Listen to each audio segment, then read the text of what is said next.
दलिया से दूसरी पे ना जाए, कमरान साहब हमें बताते रहे, तो वो तो सब कुछ हो रहा है। तो आप नहीं समझते कि 26वीं आईनी तरमीम का जो उनका मकसद था, कम से कम अदलिया को अपने ताबे करने का, वो तो किए जा रहे हैं आईनी बेंच की शक्ल में। बाकी भी वो ठीक है सारी बातें, लेकिन हर लम्हे आपको हम याद आते रहेंगे। आपने अपने विदाई में एक बात कही थी कि अगर 26वीं आईनी तरमीम में हम कुछ वो मज़ामत ना करते तो इस मुल्क में अमलन जो है वो माशाल्लाह होता। आप क्या समझते नहीं है कि इस वक्त भी सूरत हाल वही है या नहीं माशाल्लाह इस वक्त? बहरहाल जिन अल्फाज से आप ताबीर करना चाहते हैं सब जायज़ होगा। हर बंदा जिसके पास थोड़े बहुत जिसने पैसे कमाए हैं उसको भत्ते की पर्ची आती है, और शहर में लोग फिर रहे हैं, वज़ीर आला भी भत्ता देता है, ये भी सबको वहाँ पता है। अपने आप को शुक्र है आपने कह दिया, मुझे कहने की ज़रूरत नहीं पड़ी। तो इस सारी सूरत हाल से निकलने का क्या रास्ता है? आपने सूरत हाल तो बिल्कुल सही बताई, इन तमाम चीज़ों में हम कैसे निकलेंगे? इनका में भी जो सोशल मीडिया पे हो रहा है पिछले 10 साल से 15 साल से सब शिकार हुए और आइंदा भी होंगे, तो इससे हम निकलेंगे कैसे? और सियासी ये जो कशीदगी का माहौल है ये कैसे? हज़रत जब तक सिर्फ एक एस्टेब्लिशमेंट के फोरम पर फैसले होंगे और एक फ़ौजी जनरल जो है वो कभी कहीं जा रहा है तो कभी कहीं जा रहा है, तो कभी एक कम्युनिटी को इकट्ठा कर रहा है, कभी दूसरी कम्युनिटी को इकट्ठा कर रहा है, उनके सामने अपने फ़लसफ़े बखेर रहा है, इससे तो मसाइल हल नहीं होंगे। इसका तो माना है कि जो मैं कह रहा हूँ वो ठीक है, सियासतदानों के साथ बैठें, उन सियासतदानों के साथ जो एक तनकीदी नज़र रखते हैं, जिसको जो आपको काउंटर कर सकते हैं आपकी पॉलिसी के हवाले से। तो अगर हम इस बात के लिए दियानतदाराना तौर पर राज़ी हो जाएं कि हमने नज़रसानी करनी है अपने रवैयों पे, अपने पॉलिसियों पे, तो हम निकल सकते हैं। ऐसा नहीं है कि हम बांझ हैं, इतने भी बांझ नहीं हैं, लेकिन इस हद तक तो ना जाएं हम कि बिल्कुल सिरे से हमारे पास कल रास्ते ही बंद हो जाएं और किसी किस्म का कोई रास्ता ना रहे। तो ये सियासतदानों के साथ मिलकर बैठना होगा या सियासतदानों को ख़ुद आपस में बैठना होगा। और मैं ख़ुद इस कोशिश में हूँ कि अभी इंशाअल्लाह ये 10 तारीख़ को फाटा जरगा होगा इंशाअल्लाह, और उसके बाद हम उनकी मशावरत के साथ फाटा के हवाले से मज़ीद अगले इक़दामात को तय करेंगे।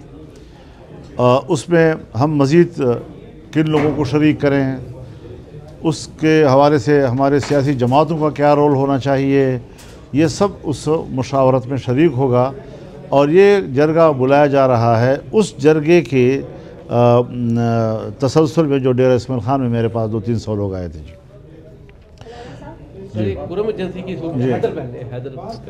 जी हाँ, तो अब यह है कि जब तक ऐसी सूरत हम ये नहीं सोचेंगे और ख़ुद 2-4 लोग आपस में बैठ कर तय करते रहेंगे और वो फिर आखिरी फ़लसफ़ा है और वो अल्लाह का भी हुक्म है और वो दीन का भी हुक्म है और शरीयत से भी बालातर हो जाए, तो ये चीज़ें फिर नहीं चलती हैं। हज़रत इससे मुल्क चला जाएगा। मैंने उनका तमाम खदशात का इजहार किया है, और खुदा मेरे वहम को गलत साबित करे, मेरी इस राय को अल्लाह गलत साबित करे जो मेरे सर पे सवार है और मैं सोच रहा हूँ कि मुल्क किस तरह जा रहा है।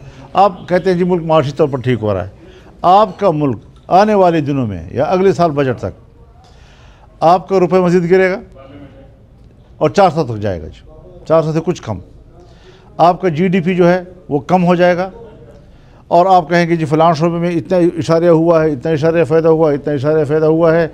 ये सारी चीज़ें काम नहीं आएंगी जब मेरा GDP ग्रोथ जो है वो मज़ीद कम हो रहा है और इस वक्त भी 2 पॉइंट समथिंग है, और फिर उसके बाद उससे भी कम हो जाए, और मेरा अगले साल का जो ये आपका रुपए की कदर है, तो महंगाई तो और बढ़ेगी। तो आम आदमी को हज़रत फ़लसफ़ों से क्या ताल्लुक़ है? आम आदमी तो ये देखता है कि मुझे शाम रोटी कितने रुपए पे मिल रही है, मुझे दाल कितने पे मिल रहा है जी, मुझे सब्ज़ी कितने पे मिल रही है जी, और मैंने बच्चों को किस तरीके से कपड़े लेकर देने हैं और किस कीमत में मैंने लेकर देने हैं। तो ये सारी चीज़ें आम आदमी की जो फ़िक्रमंदी वाली बात है, उसमें तो हम आगे नहीं बढ़ रहे हैं। कोई कानून पास करवाया जाता है तो कानून कहीं और से बन जाता है, बिल कहीं और से होता है और यहाँ पे कानून पास की जाती है, आइन में तरमीम की जाती है। तो मौलाना साहब, मैं ये जानना चाहूँगी क्या सियासी जमातों की ऐसी क्या वीकनेस है, उनकी उनकी क्या ऐसी कमजोरी है कि उन्हें एज इट इज कहीं से अगर उनको पैगाम मिल रहा है तो उनको एज इट इज उसको फॉलो करना पड़ता है, और या हुकूमत की ऐसी क्या वीकनेस है कि हुकूमत को कटौती करना पड़ता है? एक बार साथ ही अगर मुल्क भी कर ले फिर इकट्ठे जवाब दें। सवाल है अफगानिस्तान का जो आपने जिक्र किया है, आपने भी वहाँ पे दौरा भी किया था, फिर रिपोर्ट अभी भी कोई आप पेशकश करते हैं इस मसले के हल के लिए ताकि अफगानिस्तान और पाकिस्तान के दरमियान तल्लुकात मजबूत करा? आप भी साथ कर ले शादी। अच्छा मौलाना, आपने अफगानिस्तान आप गए, जिस तरह आप कह रहे हैं कि यहाँ हुकूमत संजीदा नहीं है, लेकिन अफगानिस्तान और पाकिस्तान के दरमियान सुलह कराने के लिए कोई बाहर का मुल्क नहीं आएगा। ये काम कर सकते हैं, आप कर सकते हैं, पाकिस्तानी उलमा कर सकते हैं। तो इस पर संजीदगी से आगे मजीद बढ़ा क्यों नहीं जा रहा कि जो बहुत बड़ी तबाही पाकिस्तान की तरफ आ रही है या अफगानिस्तान की तरफ जा रही है, ये रुक जाए? वो रईसानी साहब जब चीफ मिनिस्टर थे ना जी, वो सहाफ़ी खड़े थे और ये बाहर आ गए, उन्होंने को घेर लिया। तो एक सवाल करता है तो दूसरे को कहते हैं आप सवाल करें, फिर तीसरे को आप सवाल करें, फिर चौथे को आप सवाल करें, फिर 8-10 सवाल अपने ऊपर कराए और कहा नो कमेंट्स।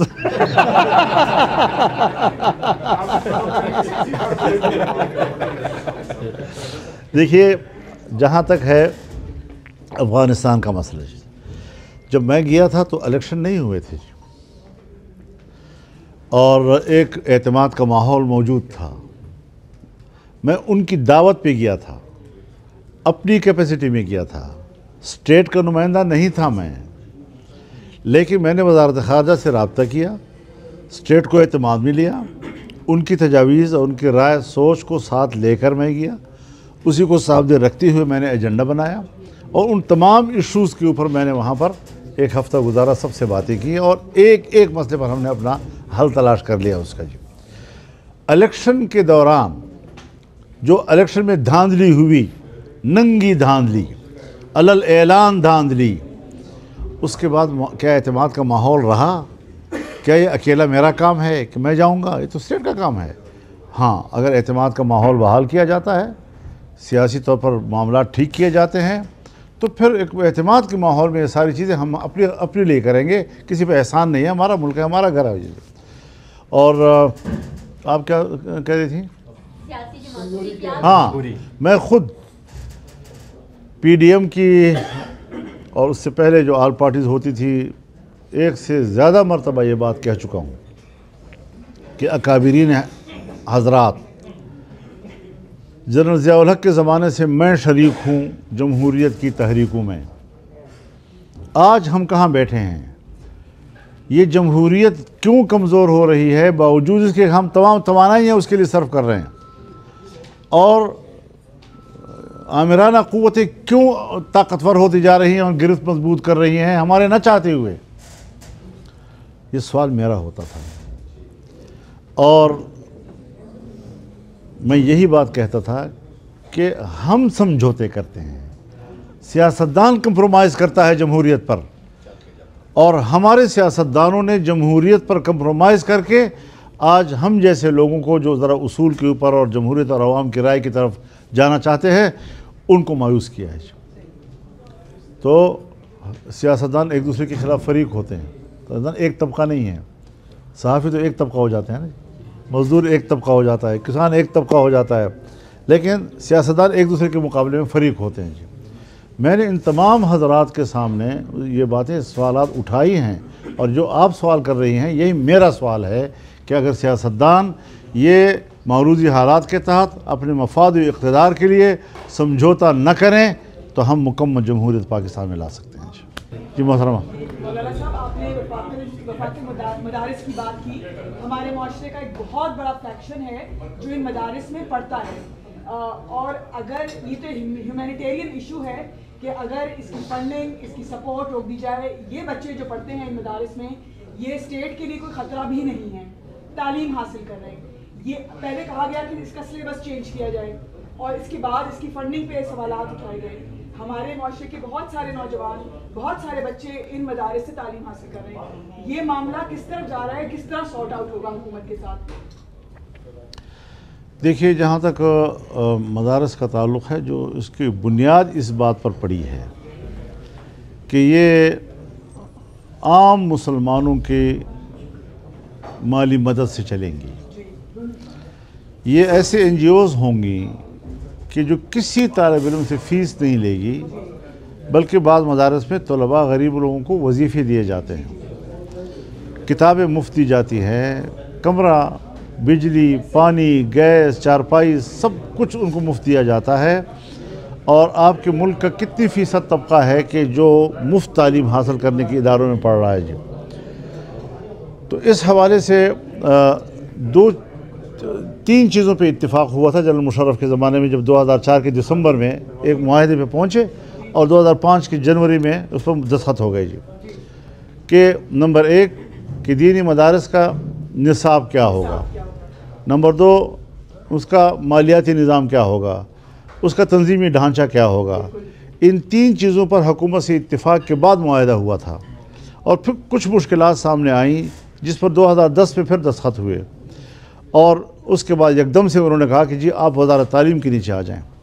तो वज़ारत तालीम के नीचे हमारे लोग आमादा थे, ऐसा नहीं था कि नहीं थे जी, हर चंद की उसकी सख्त मुखालफत हो रही थी और फिर इत्तिफाक राय नहीं था।